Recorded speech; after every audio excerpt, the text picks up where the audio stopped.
Welcome to Talk Mental Health with Logan Noon. This is episode 7, Physical Diagnosis, Mass, but also helps manage mental illness.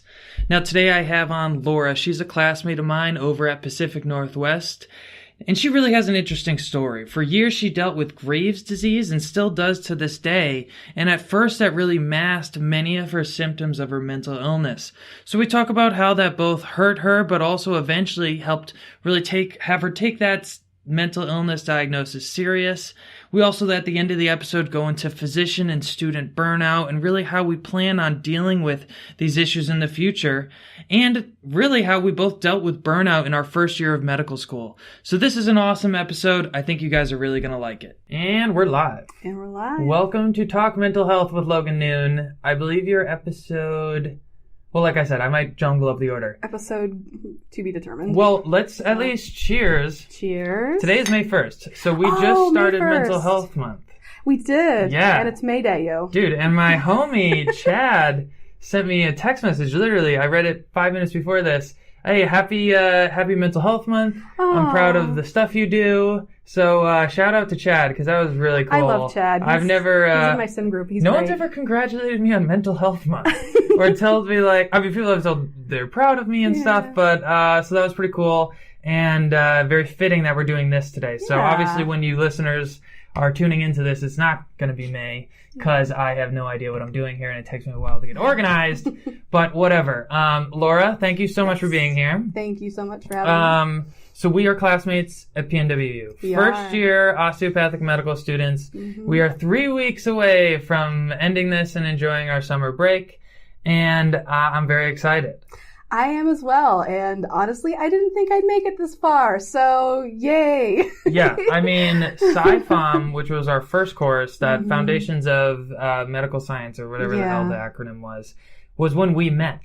Actually, we met before that. We met before that. We met before that. Do you remember? My memory. Our service project when we had to do Jane's house. You and I were doing that at the little daycare place. That's right. Yes, playing with those little with those little kids, which was not my forte, but I made it work that day. So that is funny. See, that is my forte. I think I'm just like a little 3-year-old in this 29-year-old body. I had a blast. I remember we were playing with the sprinklers, and I was spraying those kids in the face. Fun. Yeah, that was hysterical. That was fun. Yeah, I met you and several other of our people in our pod, because we were, I think split up by pods, sort of. Kind of, but But yeah, that was when I actually first met you, because I remember you telling me you were from Connecticut, and I was like, wow, I think you win for this prize. That's why you got in. You're from Connecticut. They needed to spread out their demographic, get some New Englanders in here. Yeah. But... So, so I guess at that point you didn't know I was bipolar. I didn't. I knew nothing about you other than you were from Connecticut and that you had just moved out here with your kitties and my wife, fiance. And your fiance. Yeah. And that, and we were all kind of awkward, like, oh my God, we're starting med school. Can you believe it? And, but it was actually during SciFOM was when we really kind of connected, though, because we were in the same microbiology threesome group that we had to do for our little, like, growth plate project. Yeah. So, yeah. And at that point, I mean, I think it was like a week into school, I posted that video that, quite frankly, I had dreaming about for years prior to that, about, like, people told me, don't come out about my bipolar disorder. People told me, don't tell the admissions committee about bipolar disorder. And like, I'm here. I love that. That was my favorite thing. And I actually still hear you go, when I hear you go something, I go, like Logan, It's like, see, I'm here now, so... Screw you, haters. Yeah, like I wanted to flick off the camera, but I knew my mom would like never talk to me again. So I was like, I'll do it eloquently. You know, flick off the G-rated version. Flick off the haters without flicking off the haters. That's right. So after I posted that video, you approached me. I remember. Do you remember what you said? Nothing. I remember. I think I posted on Facebook something like, thanks for posting this.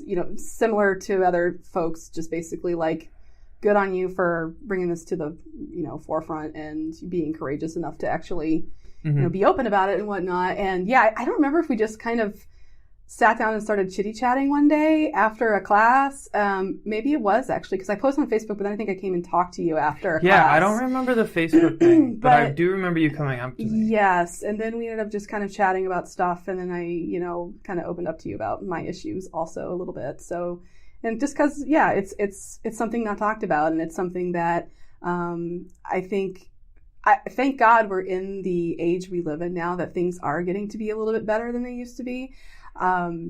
This is kind of a weird tangent, but I watched this movie on Netflix a few weeks ago because I remember watching it as a youngster. It was a made-for-TV movie. It came out in 1987, so that kind of dates me a little bit. But it had the girl from Nancy McKeon from Facts of Life. She played Jo, and she played a girl with schizophrenia. And this was a made-for-TV movie back in like the 80s. Yeah. And I watched it, and it kind of made me really infuriated because it was like, we really haven't gotten that much further, and it's been like 30 years. But at the same time, it's like, it's a little more, I feel that it's a bit more approachable. Like, people are not like, oh my God, what the hell is that? It's more of like, oh, interesting, tell me more. Or like, how is that how are you dealing with that? And I don't know. It's just, I think the internets and having just more of a global perspective overall has made mental health a lot more accessible to people, and they feel more free to, not be afraid. So and I mean, I get frustrated with the state of mental health and how the progress, of course, isn't as fast as I'd like it to be. But hypothetically, if we were medical students in the late 80s, I don't think I would have gotten in. Me neither. I don't think if I told them that I had bipolar disorder and that's why I want to go to med school, I don't think they ever would have given me a seat. So I do like to at least appreciate that fact. And especially kind of hats off to PNW. I didn't necessarily choose PNW because that was the one school I got into, but I am really, really thankful that they were so open to accepting me. So, all right, let's kind of talk about your story. Okay. So I remember you told me, you had dealt with depression and anxiety, and we kind of talked about how we had both listened to the mental health happy hour. Yes, and I love a podcast. Yeah, just like, and we started connecting on that. So, yes. So I guess let's kind of just start at the very beginning. Like, when did you start to have mental health problems? It's okay, so I'm going to say how old I am. I'm in my late 30s now. You don't look it for a second, Oh, Laura. You're just a darling. Thank you. Thank you. Okay. Considering all the stress, I'm surprised I haven't aged 10 years. So I remember being depressed, even though I didn't really have a name for it, even in high school and younger. I remember having lots of thoughts of death when I was young, and I'm thinking other kids probably don't think about death of others, or death of just yourself? Myself, and just death in general. What does it all mean? Lots of car trips. I just would stare out and I'd look at the little houses and go, who lives in there? They probably will die in there. Just a lot of really kind of not really happy thoughts for a little kid. And in high school, my family moved around quite a bit when I was growing up due to my dad's job, which is not unlike a lot of people in the military and what have you. Not as often as the military, but I had to start over many, many times. Yeah. And in high school was really hard because at that point you kind of solidify your friend group a lot. Definitely. And I moved right between freshman and sophomore year, and I moved across the country from Indiana to Utah. Oh, and damn. It was, damn. We had no family there, nothing, really very little support system. I did well in high school, but it was very difficult socially for me because I'm not Mormon. Well, I imagine, yeah. There was a lot of factors. And so I felt like I had to keep the happy face on all the time. Yeah. And I got even better at keeping that happy face on all the time. Like I didn't talk about faking it, yeah. making sure people knew that I was just this bubbly, happy person and nothing was wrong. And, I'm an only child. So my family, on my mother's side has a lot of family, but my father's side is also mostly only children. So I was used to being on my own a lot. So I was very independent, still am. But I know once, when you're in I met some great people when I was in Utah. I still am in touch with a few people too, that were friends that I made there.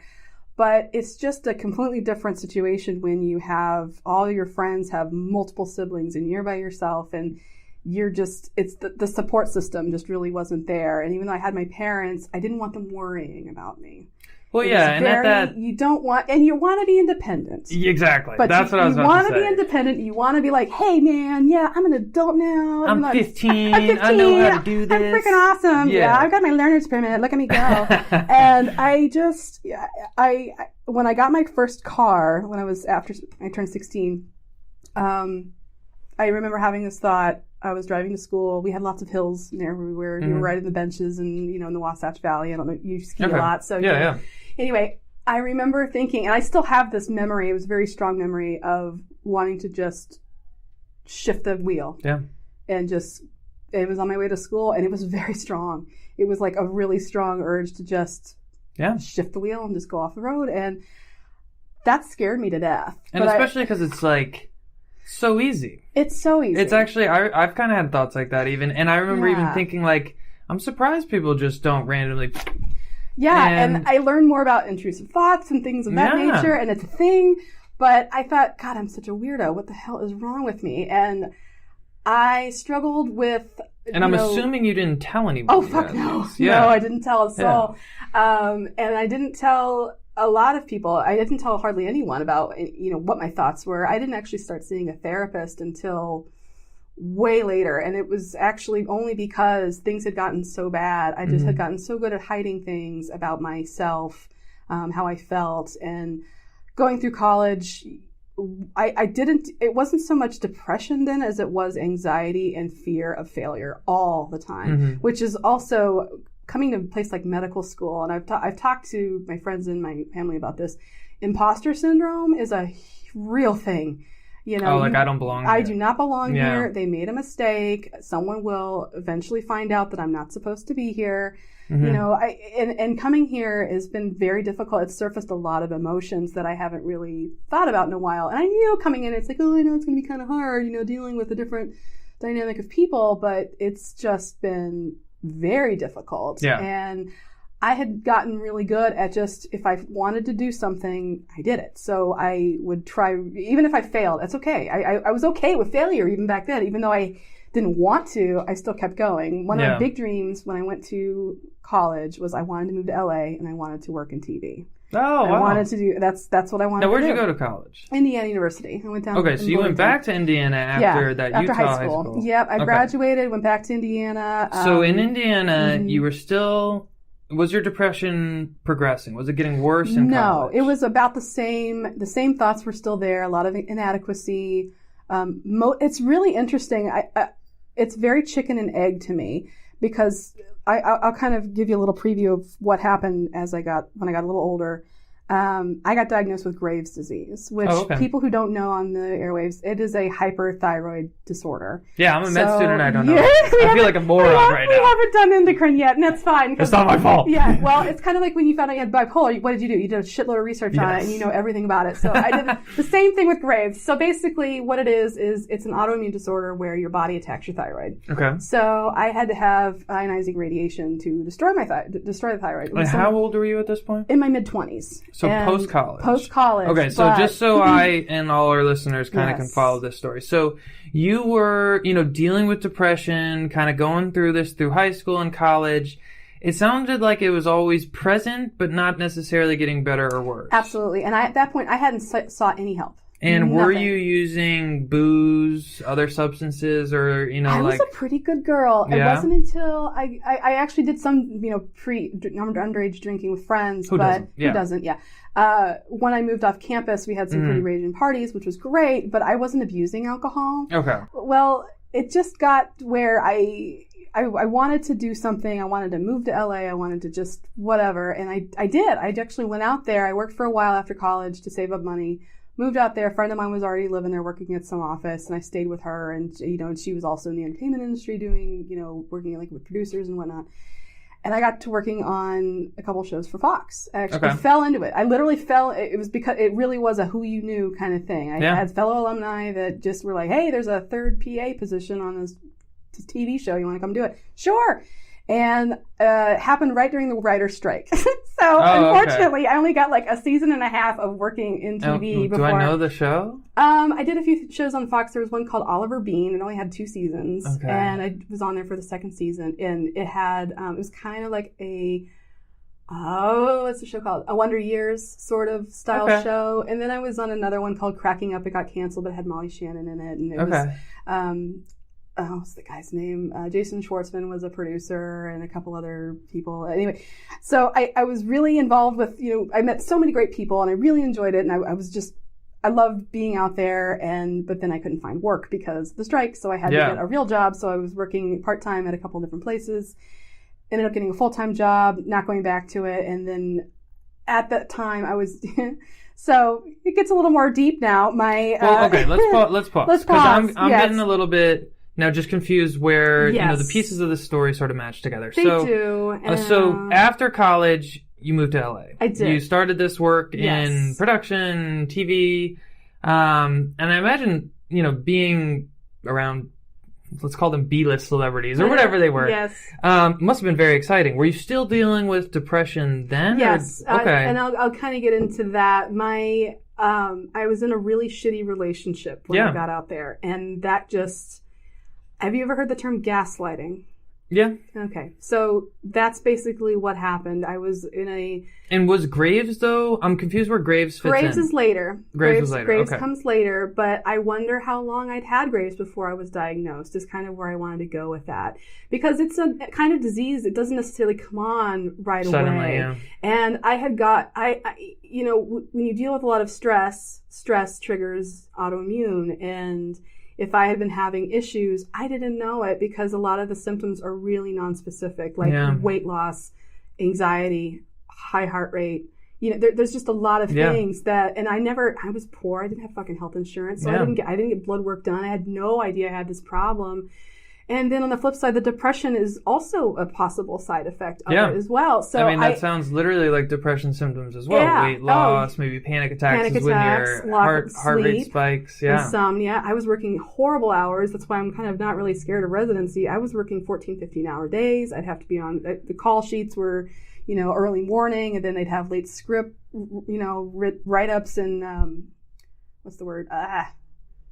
Alterations, and when they'd have new pages, so I'd actually have to get in my car. This was pre-GPS and pre-everyone having phones where they could tell them where to go. I don't know how to get around. I had to drive around LA with my stupid map, like for everyone's house, and deliver script pages. And my at night. God. So that would be a very normal day for me. And of course, they fed you there, so it wasn't like terrible. And it was exciting because hey, I'm in my early 20s. Oh my God, I'm working at TV. This is great.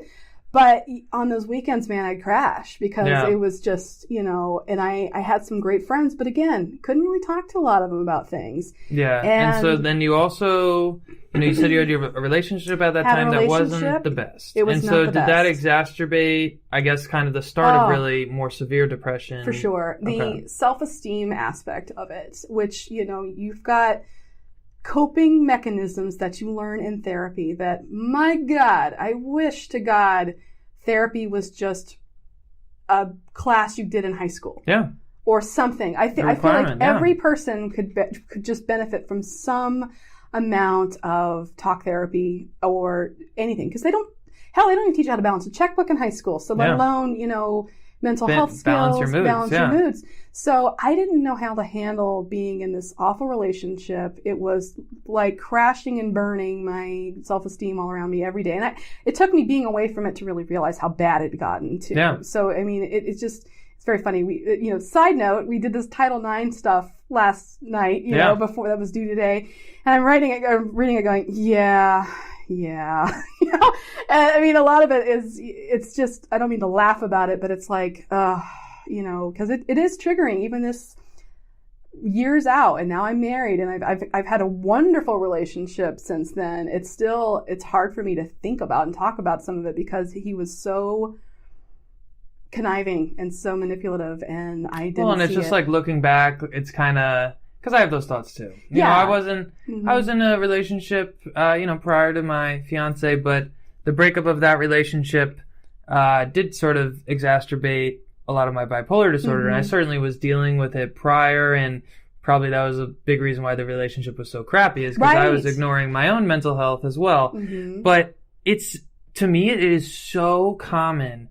And I've heard this same story kind of that you're telling millions of times, like, and it's with me too. Like bad breakup and then shit hit the fan. Yeah. So, okay. So we don't. So shit hit the fan. Yeah. Although production-wise, I've got a new job and everything, but it just, something clicked where I was like, fuck this. Yeah.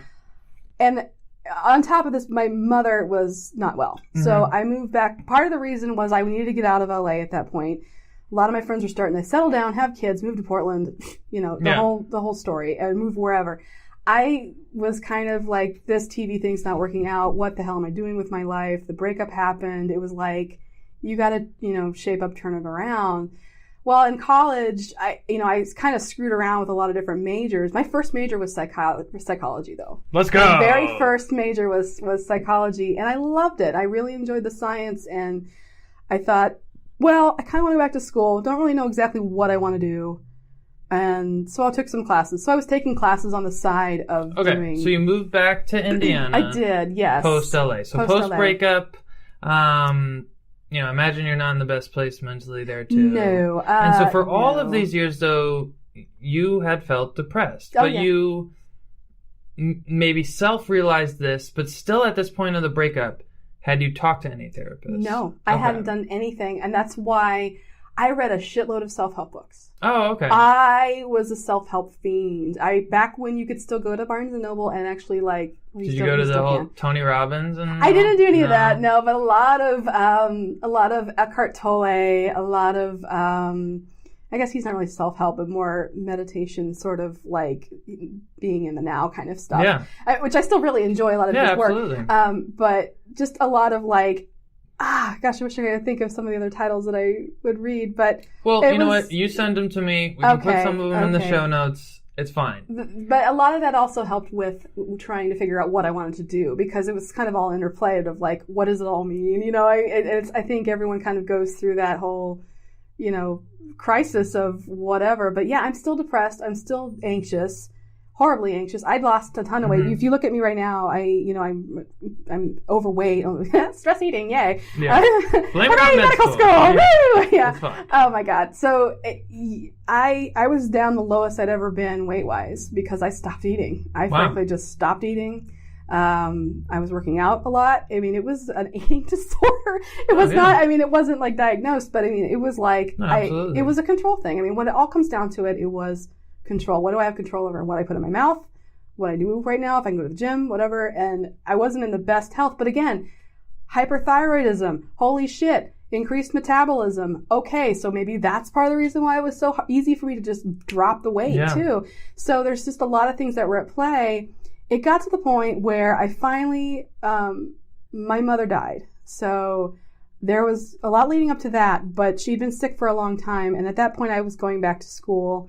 And getting through that and figuring out, and then I got engaged. At this point, I'd met my future husband, and we were dating in Indiana. In Indiana, so you moved from LA to Indiana to be with mom, and parents, and start a new life. Post that breakup. So just so kind of we get our bearings of where we are in the story. Yes. So your mom was end of life, and that's fantastic. You could be there with her. And she passed, and you met this new man who, ended up to be fantastic because he's your husband now. So let's kind of put this all together, though. So when you left the ex-boyfriend, at that point when you were living in Indiana, were you still dealing with the basically anorexia at that point, or were you kind of like? No, I'd pretty much gotten not over that, but the breakup happened. I decided to move home. I had dropped a shitload of weight, but then it was like being back in school again, or maybe having a different kind of structure to my life made it better. I'm not really sure what happened. I wonder if it's also a cultural thing. That could very well be. Because being in LA, it seems like everyone's fucking all crazy about looking sexy and the whole 9 yards. And I had another relationship between then, but it was a real short, it was definitely a rebound one, but it was like, but it was way more... Even though it went badly too, it made me realize how toxic the prior relationship was, and made me realize even more about I have a lot of work to do. There's a lot of things I need to figure out for myself, and I stayed single for a while, and I didn't meet my husband. So I'm fast forwarding a little bit, but my life this is kind of over the course of like 5 years, basically, is kind of how that went. So I was single for a lot longer than I was together with these other people. And so when I finally met my now husband, we dated for quite a while. But it was like, he was so normal, and it was great, because it was like, it wasn't so up and down and down. Well, so before we kind of just get too into the details, I guess. Yes. A little more high picture here, kind of 30,000 feet level. So, post breakup, grieving, process going through your mother, but it sounded like she was older and maybe she really wasn't. Okay. She has diabetes, long-term diabetes. Wow, I'm sorry. Smoked her whole life, and every risk factor that we talk about in med school, she had issues. Yeah. So, but it wasn't expected, but it wasn't shocking either. Yeah, that's a good way of saying it. Yeah. So yeah. Well, so I'm just a little confused now. When did shit hit the fan? When did you realize, hey, I need to talk to a therapist, or I need to go see a psychiatrist? See somebody. Yeah. Okay, so finally, I was working in Toledo. Okay, so I'm back in Indiana. I went to Ohio. It's right over the line, basically. With the husband at this point? Yes. Okay, so you were dating the husband, and still through that entire period up until when shit hit the fan, you were dealing with depression. I imagine it was exacerbated by your first breakup, exacerbated by the grieving process of losing your mother. But, so let's get into it now. So now shit hits the fan. Shit hits the fan. What had happened was I decided to give blood at my work. Okay, so this is weird. So, my wife is a phlebotomist. So there you let's go. Get into it. So should I warn her anything? No, okay.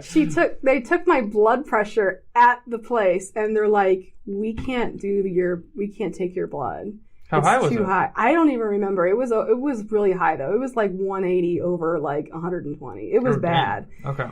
And I didn't know because I was stressed out. I was so stressed. And probably at that point, that was normal for you. Oh, yeah. Or that feeling of, I imagine at that point you were so stressed, and so your sympathetic levels are just going through the roof, heart rate, blood pressure and everything. But to you, that was probably your baseline because you were so used to that for so long. Absolutely. If you've ever had so much caffeine that your eyeballs shake. I have not. So well, that's kind of what it felt like. I felt like I was just tingling all the time. Everything, like I'd had too much coffee. Did you have panic attacks? Probably. I didn't know that's what they were. Yeah. I mean, and I was just really tired all the time, but couldn't sleep. Again, I thought, it's grief. It's this. It can't be anything. It's stress in general. Whatever. I didn't really want to put a name to it, but finally when they said, we can't take your blood, I cried. I started bawling, and I was like, what the fuck is wrong with me? And I was getting really weak. I couldn't walk up the stairs. Like my legs felt weak under me. It was like, I felt like I was dying. I was like, I'm dying. Something is horribly wrong. I finally made an appointment to see a doctor, to see my actual primary care person. And I wrote about this in my personal statement. She changed my life. She really did, because I finally sat down and talked with her, and she hugged me, and it's just like the waterworks. I mean, the whole 9 yards, like everything just let go. And she hooked me up. She started, doing her regular physical exam, and she's like, oh, you have a giant goiter on your neck, which I couldn't see it. I had no idea. And she's like, I'm going to send you off for some thyroid tests. And then that's where the Graves came in. And then they immediately put me on a beta blocker to stop my heart rate from exploding from my chest. And so at that point, did they think the high blood pressure and the high heart rate was purely related to Graves?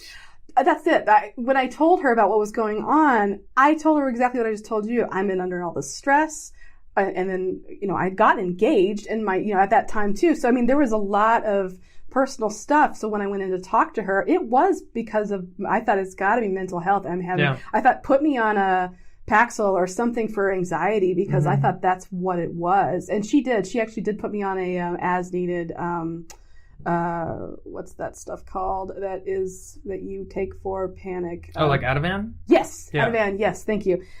Which honestly, I didn't need it as much. After I had the beta blocker, I didn't need it as much as I thought I would, because it's amazing when your resting heart rate is going so fast, you just assume it's because it is like very yo-yo. It is mind, body, spirit, man. Yeah. So your body is influencing your mind, influencing your everything. So I got all that checked out, and then once I got the physical stuff kind of taken care of, I was left with the mental stuff. Yeah. And that's where I was like, I still felt depressed, because then I came down. It was like, okay, so this is fixed, but why do I still feel like shit?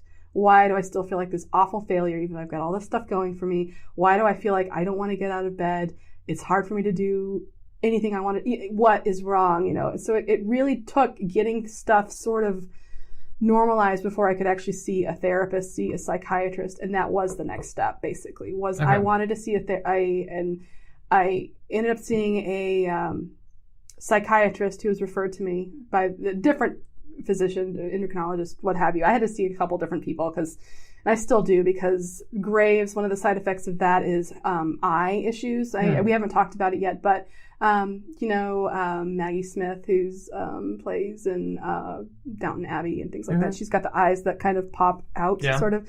If you have Graves for too long, that's not fixed, you can get issues with your eyes where it starts. We'll learn about that next year. Yeah. Anyway, you listeners, if you're curious, just Google Graves and hypothyroidism. Anyway, so I have to see an ophthalmologist. So I see a few different people, and to make sure this disease doesn't, progress. Even though I've had my thyroid technically removed, the antibodies are still there. So you can still have problems. So, yay. So getting back now, because this is mental health. This is mental health. Let's get back to that. But I guess, okay. So my question, I guess,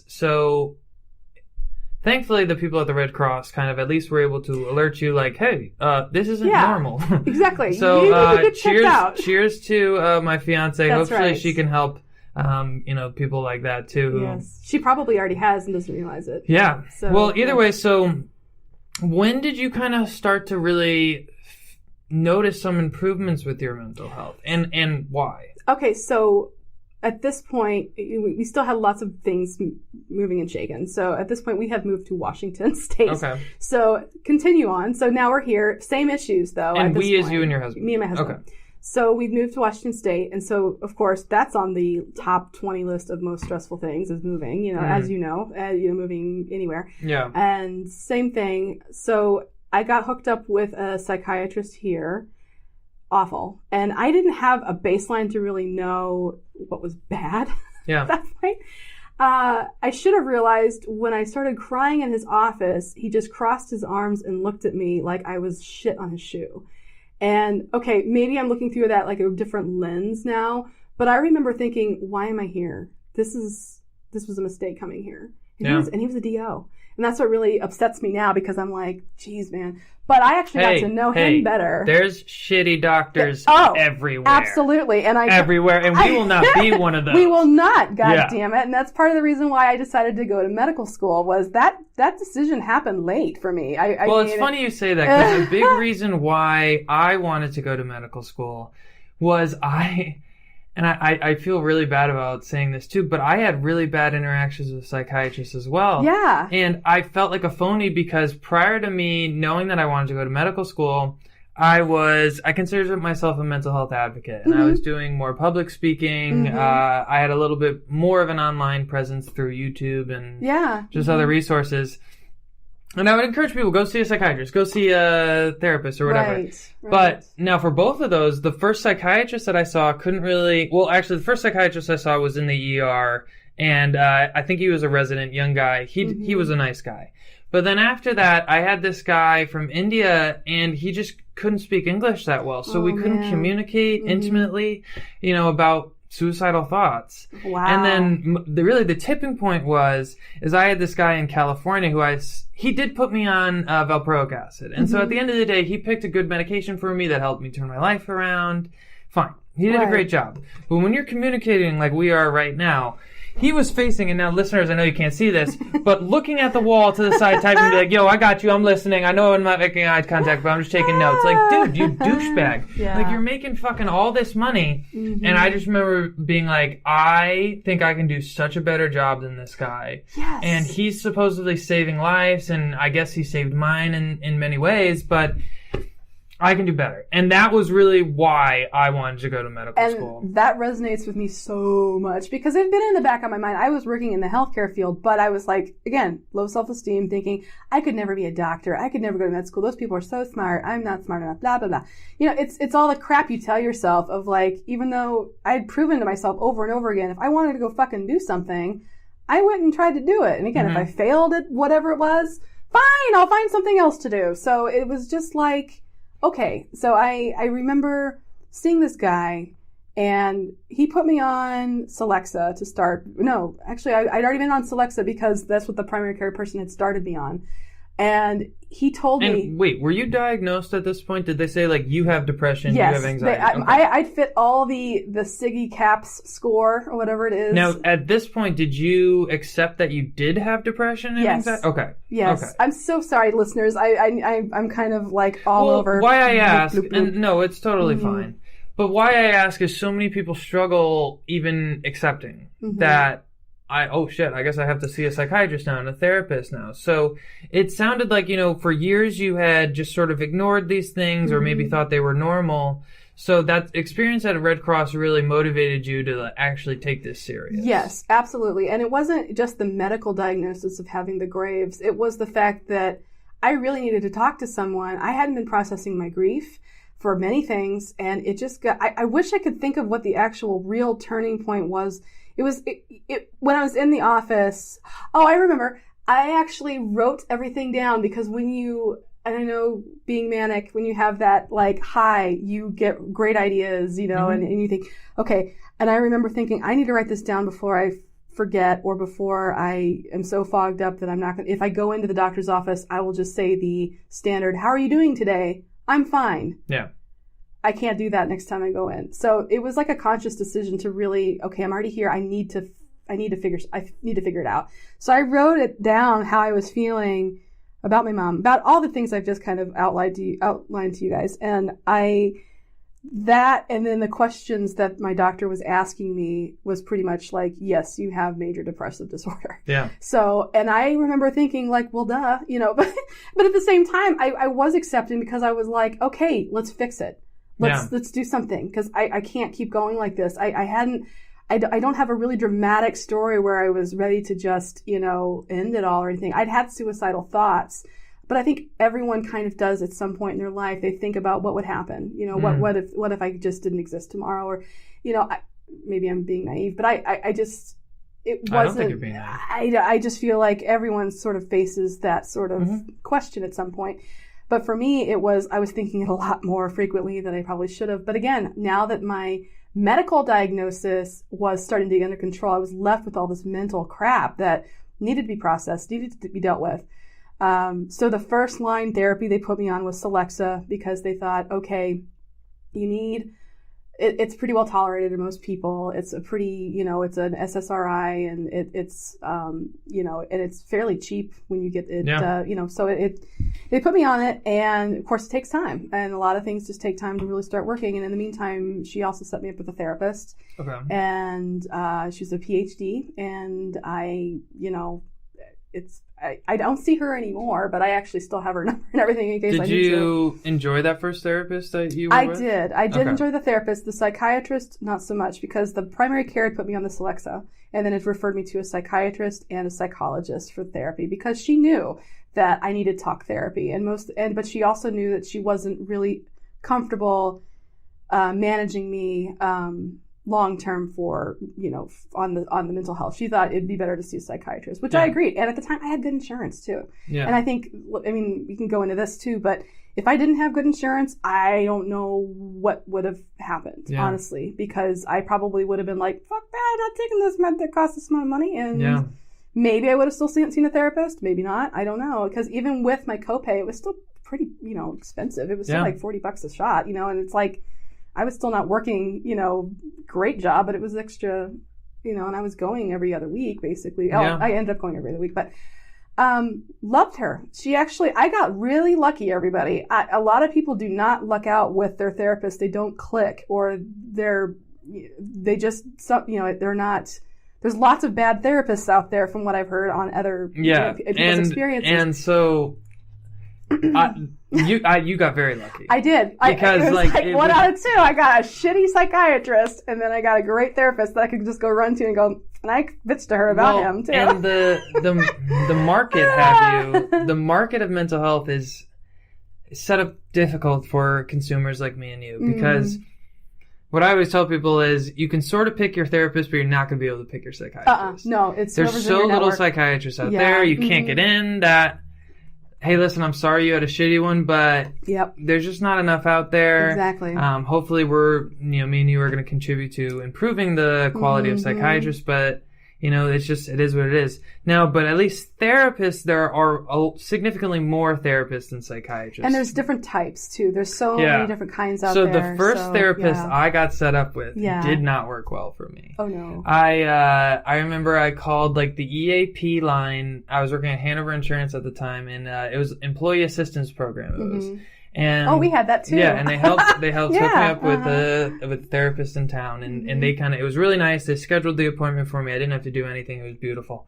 Then I remember I show up for the first day, and this is my first therapist appointment ever in my life. Leaving the psych ward, I'm freaking terrified and so embarrassed. Didn't want anyone to see me. I didn't realize until I pulled up and parked, it was in the back of a church. And I mean, for the listeners out there, I did grow up in a Christian home, but right now and at that time in my life, I'm an atheist. And so walking in, I was like, oh God, this is just not going to be good. Yeah. Our first therapy session started with him reading some verses out of the Bible. Oh, man. And I walked out after 5 minutes. And so... I don't need to laugh, but that sounds like a Curb Your Enthusiasm. Yes. Like Larry just stands up and leaves. Well, I was like, sir... I'll pay you, but this ain't gonna work for me. Wow. Oh my God. So thankfully, I was able to find another therapist. Oddly enough, the next therapist I found was very Jewish. He wore a yarmulke. But from the very get-go, I kind of made it clear that I didn't want to have any really religious focus. And we talked about my religious feelings and preferences. And it was just totally different. His office wasn't in, of course, a temple or anything like that.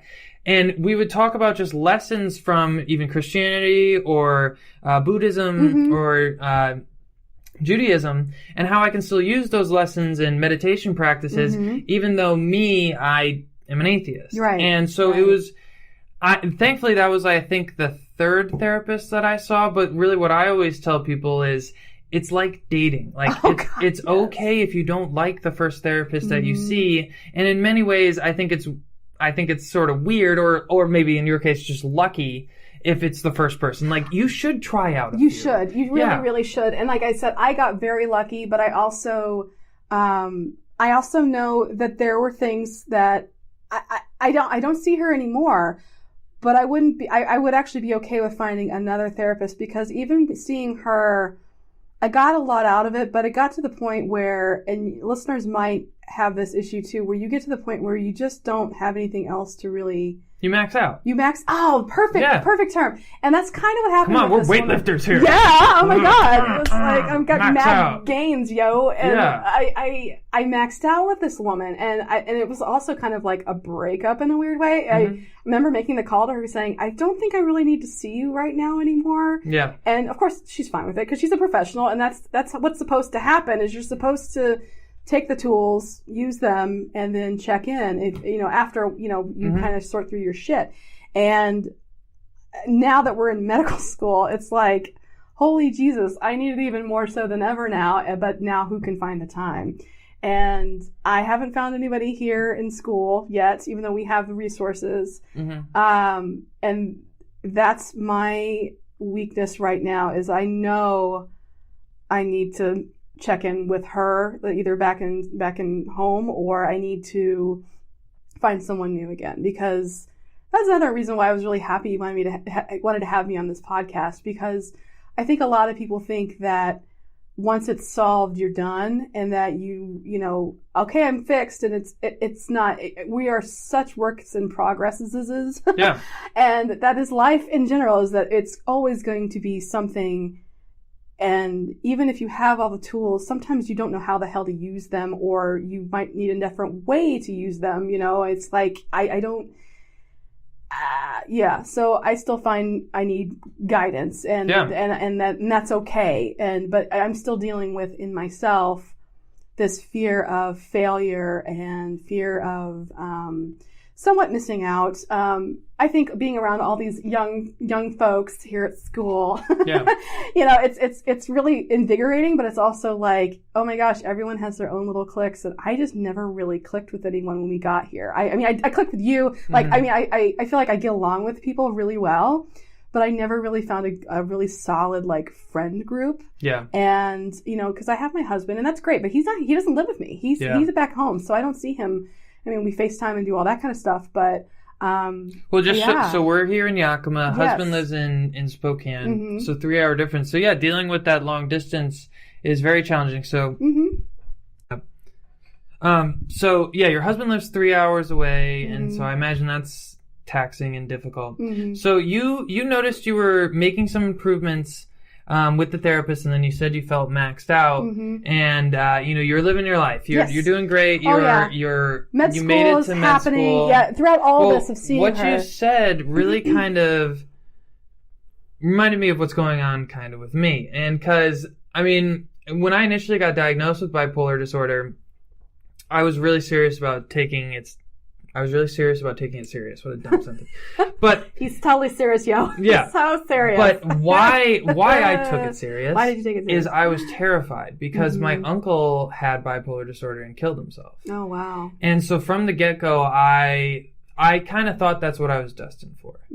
And so I was really good about taking my pills. I wanted to go see a therapist because, I saw the pain that suicide caused. Obviously to the person that died, but everyone else in that family and friend network that just, it causes pain for really eternity. Oh, it's a domino effect. Yeah, forever. because everyone who's around that person questions, like, what could I have said? What could I have done that made that person not do that horrific act? And so why I'm telling this story is, for the first few years of my bipolar diagnosis, I did amazing mentally, and I was journaling, I was meditating, I was exercising really well, and it was a little easier. At that point in my life, I was working, 40, 50 hours a week, a full-time job, but, you get off at 5 o'clock, then I have the night to myself. Right. And so I was making these mental health advancements, and I was getting much better about managing my diagnosis.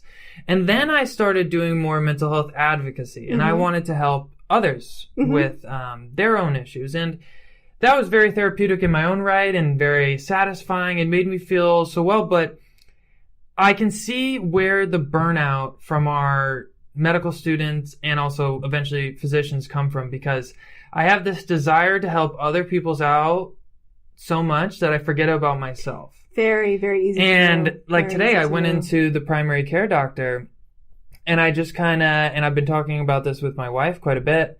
I was like, listen, I gotta get it back together here. I was like, my sleep's been shit. My moods have been not great. I need to go see a therapist again. I need to get back to the basics that I used to do of thinking of the patient as me first. And I know I'm going to be a doctor caring for all these patients throughout my career. It still has to be me first. Yeah. And it has to be like, I have to put my mental health first before I take care of anyone else's, because I started to deteriorate. And so, I'm here in Yakima. I'm kind of right back to the struggle I was 7 years ago. And now at least I'm more knowledgeable, but I have to find a therapist. I have to find a psychiatrist. I haven't seen a psychiatrist in about 4 years. And so I'm kind of now realizing like the cyclic nature of mental illness, that I had this shit so well taken care of. And it's certainly not nearly as bad as it was, psych ward. And it's so far different than that. But I have noticed over this last 9 months, I've been able to pass all my classes, but my mental health has deteriorated. Absolutely. My quality of my relationship with my fiance has deteriorated, and that's not okay. And I know moving forward, I got to put myself first if I'm going to be a high quality doctor. Ah, amen, brother. I hear you so well, because it just, that really, really, that's exactly how I've been feeling too. I think also knowing that we're kind of wrapping up this first year, we've been kind of going on, autopilot this whole time, trying to stay above water. And yeah, it's really easy to just let it go, let your good habits go. And my good habits, my meditation habits have gone to shit, everything. And it's very easy to just, it's easy to put it to the back burner and think, well, I got to take care of all this other stuff first. And it's like, passing anatomy is more important than than my stress right now. Right. Or, something like that. And I get it. Yes. We've both been there. It's very expensive investment that we have going on, if you think about it. So there's a lot at stake, and we want to do well, because we want to do well for our patients too. But like you said, we need to remember that you got to put on your own oxygen mask first. That whole, spiel, because it's very true, because you're not going to be much help to somebody. And I look back now, I'm trying to have more of a, as I've gotten older, try to be a lot more open-minded about what are other people going through. I think it's really easy to pass judgment, and I really want to just sort of encourage people to, if someone cuts you off or something, you always think, well, maybe they're just an asshole. It's like, well, maybe he has horrible diarrhea and he's got to get home, Or I like to think now, with my old bad therapist that was terrible, what was he going through? Was he burnout? Is that why he treated me the way he did? Maybe he needed to see somebody and he wasn't doing good self-care. Was it, and oddly enough, maybe he was a great therapist for somebody else and just didn't work great for you. Exactly. And so I'm trying to be a lot more open to other perspectives of, what are other people dealing with right now? And it's like, because it's very easy to not just take things personally, but we're so wrapped up into how we're doing all the time, because we want to make sure that we're succeeding and we're doing well. And it's just, I think it makes it easier to kind of say, all right, well, okay, I'm going to deal with what my shit is right now, but I wonder what this person's up to. Like, why are they doing the things they're doing? And being okay with it. I think that's the other part, is accepting, knowing that I'm not going to have all the answers. With future doctors, we are not going to have all the answers. That's why we have the physician's desk reference. That's why things like that exist, is because we learn all this shit now. Think of all the crap that we've forgotten from first semester anatomy. Now that scares the crap out of me. It's like going, oh my God, we got a final in like 2 weeks of everything.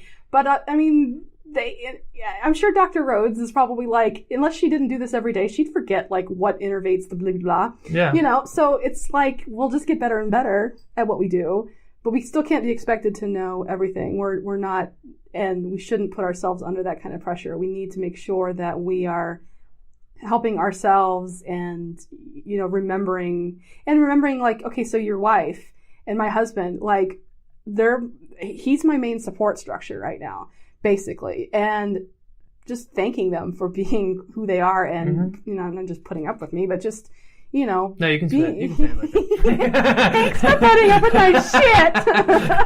Thanks for not leaving me. Yeah, right. No, but it's funny, because it's very easy to get really wrapped up in what we're doing and the day-to-day with school and other careers too. I mean, other people have just as stressful, existence as we do. It's just a different perspective. It's a different I look at, and sorry listeners if you're hearing these random noises, my cat Sammy is fucking jumping all over me like crazy. She's a cuddle monster, and she's the most needy cat I've ever met in my life. Like, I love her to death, but my God. I want pets. Pets now. Pets. Here, you take this monster. Okay, all right.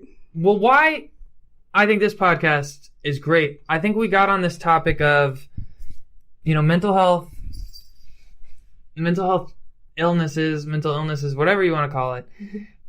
They're not easily cured, and some say they're not really fix. Cured. I think a lot of them aren't going to be cured, because it's a disease like diabetes. I've heard that analogy many times. You can't cure diabetes. Well, so what I want to ask is, you mentioned you had Graves and how it was well managed, and so are you still dealing, I guess, with? Absolutely. Okay. I'm still dealing with that. It is just as much of a struggle as it was at the beginning, trying to figure out what your thyroid levels are, because your thyroid, unless you have it surgically removed, your blood levels of that hormone don't just go away overnight. And so you have to constantly be getting blood work to try to figure out where they need to be. Because even though I don't have a functioning thyroid, there's still some tissue there. You can actually still feel it when you do a palpation.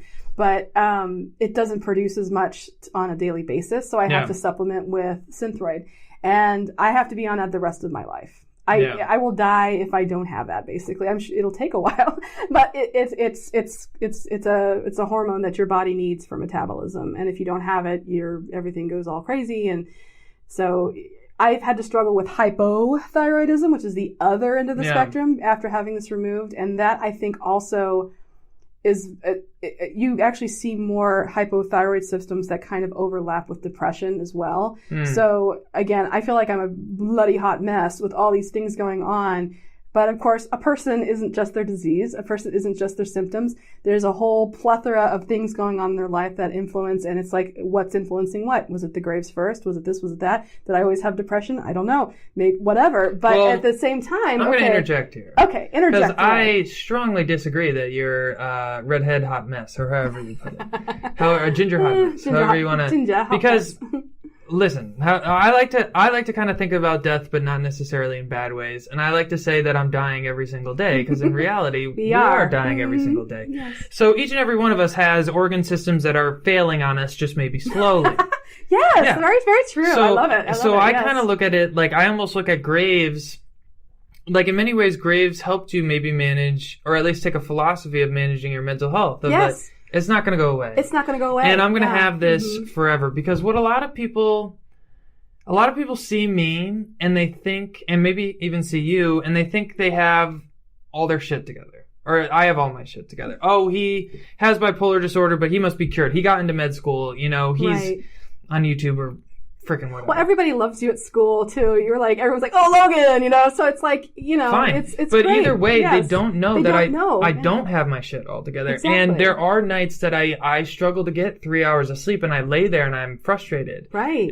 Mostly before exams. And, of course. Why wouldn't it be? Yeah. Yeah, but even then, there's just other triggers that force me to have insomnia, and I still have symptoms of mania sometimes, the hypomanic states of mind that can be good and bad. But I remember I had this kind of pivotal moment with my therapist one session, and it was the best thing he probably ever could have said to me in the world. I remember I was so pissed off about my anxiety, and I was like, doctor, like, when is this just going to go away? I know. And oh my God. what did he say? Sorry. It's never. And he's like, you have to set expectations. Yes. And it's so important. He's like, your expectation can't be zero anxiety. Your expectation needs to be, I'm always going to be improving this. And I was part of this bipolar and depression support group in Sacramento, and it was called Balanced. And I really, really just like that analogy, because we would always just make jokes about how we were all these bipolar people trying to stand on this line and balance ourselves. And you're never going to balance yourself perfectly. You're always going to have to make these adjustments and figure out how to get back to your baseline normal of being, not crazy manic or sad. Yeah, it's in the name. And bipolar. It means there's two opposite poles. Yeah, you got positive and negative. And you're just never going to be still, and it's always a moving target. And so I think in many ways, I know you've had so many struggles with these thyroid issues, but I think maybe it's helped your management of your mental illness. And going back to how I initially interrupted you, you're not a hot mess. You're killing it, passing your medical school classes, in a happy marriage. You have your pilot license. Not yet. Not yet. No. Oh, okay. No, that's a ways to go. That's a long ways to go, and that's a whole other podcast. Either way. It's another thing on the horizon. Let's go with that. It's on the horizon of something I'd like to do. Okay. And that's a goal. So, yes. Fine. Yes. Either way, in my eyes, you're a pilot, Laura. Oh, no. And I'm sure your husband up there in the skies have been like, all right, you're flying right now. I'm not doing anything. I'm going to drink. Oh, no. But okay, so he doesn't love me as much as I think I should. Either way, it sounds like we're kind of both in a similar state of mind where we had mental health issues and significant mental health issues, and we were able to improve on those and obviously be successful. We both gained admission to medical school, and now we're kind of realizing we need to get back to our best mental health practices. So I think this is really the most appropriate part of the podcast when we try to dish out some advice. Okay. So, from your story, it seemed like you ignored your issues for a very long time. I think that is if I might interrupt you there, because that is something I wanted to, as I've been talking to you, is something I wanted to say to people is, I'm a stubborn bitch. I'm independent. That's how I've always been. I wanted to dress myself when I was little. I've always like, I'm going to do it myself. I'm going to do it my way. I'm going to do it myself. Well, fuck that. You need other people to help you. Yeah. So honestly, you really need to, everyone out there, if you are struggling in any way, please do not be afraid to go to talk to somebody. Do not hold it in as long as I did, because I could have kept holding it in, and God knows I probably would not be in medical school now for sure. Yeah. Or married, stupid. Or I would have done something stupid. And so if anything we can take away from this is, please don't be afraid. Don't, get over yourself of like, oh no, I'll fix it myself. You're not going to fix it yourself. That's just not how it works. And just suck it up. Suck it up, buttercup. And no, but on the serious note though, it really does, it's not something you can isolate yourself and deal with by yourself. And I waited way too long, and I probably could have, if I'd gotten help sooner, I probably would have already been a doctor by now. Yeah. Or already done, gotten my pilot's license or whatever, because honestly, it would have made me be a better version of myself earlier. And I'm thankful that I'm on that trajectory now, and I'm working forward, and I know not everything's going to go perfect or maybe the way I want it to. That's just life. But please just make sure, if you're starting to feel like you just can't deal with day to day, or even, I don't even know, just like I said, I feel like it needs to be a requirement to just talk to somebody before you even graduate high school, and not like a cheesy, counselor for, your future career trajectory. I mean, just any mental health. Like I just think everyone would benefit from talking to someone and talking to someone. Talking to someone, not necessarily needing a psychiatrist. Not everyone's going to have a diagnosis. You took the words out of my mouth. And I'm going to be honest with you guys right now. I'm actually not on any medication at this point. Okay. I've gone off of it. Part of the reason is because of pilot licensing. You actually, oh really? Yes, that's actually one of the reasons why I tapered off. Is because if I want to pursue this, you actually cannot. You have to be not under. I don't remember exactly what the FAA rules are, but it's. You can't be under any kind of substance for 6 months, I believe. Wait, so you're telling me I can't be a pilot? You could. This is some bullshit. I know.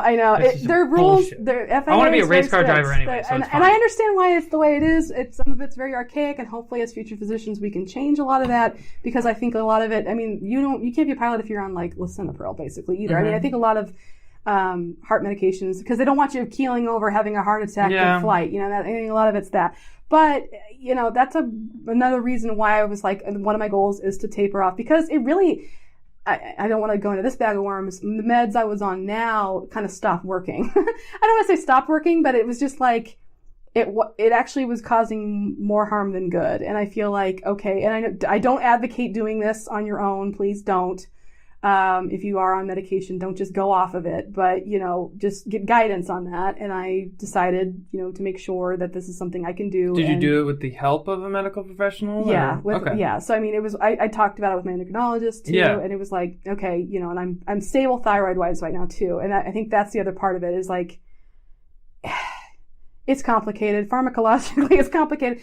But I was only on one med, too. I'm not on, like, a multitude of different psychotropic meds or anything. So, and I've been doing fine. So, I'm under a lot of stress, obviously. But again, I think a lot of it is I need to recheck in with my therapist. I need to have the talk therapy. I think that benefits me more at this stage of my life anyway versus having the medication.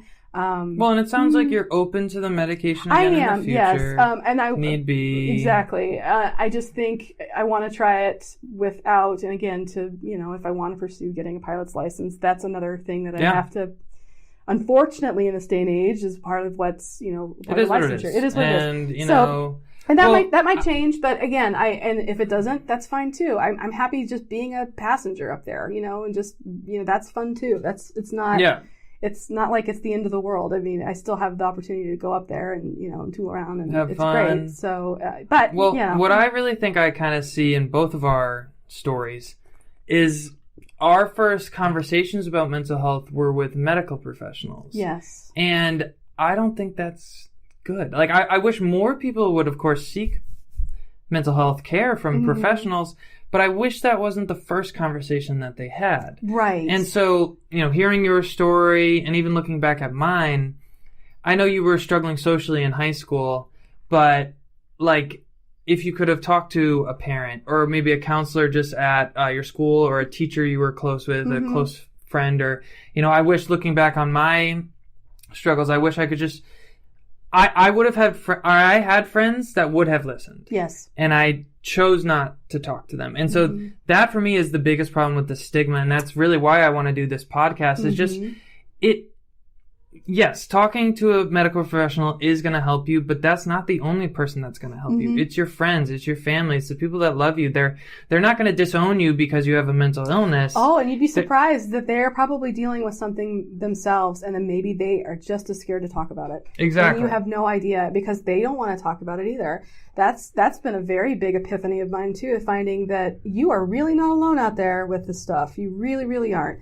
And like I said before, trying to put yourself in what are they going through right now? What kind of issues are they dealing with possibly to make them make the decisions that they're making and their actions are they just having a bad day, or is this their, their brink that they're ready to just go over? You don't know. And it's, just opening up to friends, to, people that you already trust. They trust you. Otherwise, they probably wouldn't be friends with you. Yeah. And you know what? If they, are shitty about it, then it's like, then let them go. Yeah. There are how many billion people in this world out there? And, the law doesn't say you have to be friends with that same person for the rest of your natural born life. And I mean, posting on YouTube about my bipolar disorder, it has just allowed me to meet so many other people like you who are willing to talk about their mental health, who are going through struggles similar to me. And, I just wish I did that video decades earlier. Right. Yeah. But so that I think is a good way for us to kind of conclude here is, seek out care when you need it. But, maybe even start smaller than that. Just start with a family member, a close friend, really anyone you feel comfortable with.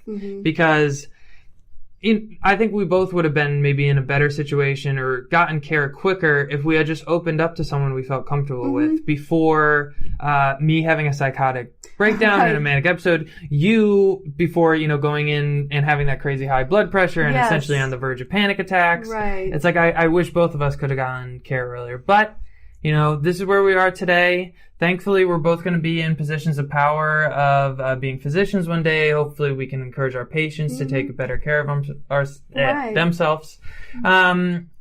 Last question. Yes, sir. Laura, you're fantastic. Yes. Oh. I am a little biased here. Okay. In that I want every single one of my friends to be a psychiatrist. Do you have any thoughts or interest or even considering being a psychiatrist one day? Absolutely. Good. Absolutely. There's actually a psychiatry residency program in Spokane. I'd love to stay in Spokane because it's just a lot easier. I mean, I know that's very unrealistic when it comes to, bidding, but I've already done research into it thinking, okay, it's on my top 4. It's definitely on my top 4. I would say it would be family/internal med, most likely, OBGYN, because those are 2, and psychiatry and pathology. So I'd say internal med, family med are kind of like 1 for me. They're like it's not the same thing, but it's like I don't know. I feel like those 2 are, they're all different in little ways, but it's like, but psychiatry I feel like is definitely on that top 4 list because it's something that, I feel like you. I feel very passionate about it, and I feel like I want to change how things are.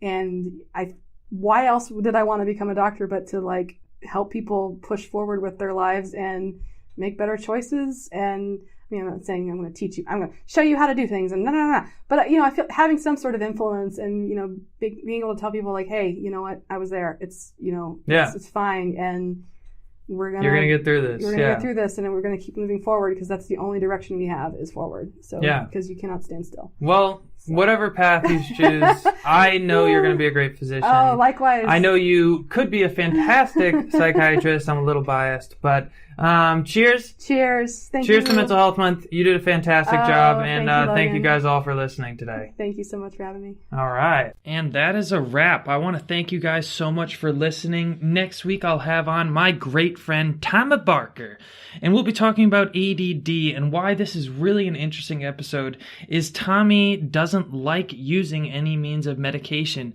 to manage his ADHD. We're actually going to be talking about attention restoration theory, which in short is getting outside to help you focus. It's a super interesting episode, and Tommy is really knowledgeable about the subject, considering he just got back from Mount Denali. The kid is legit.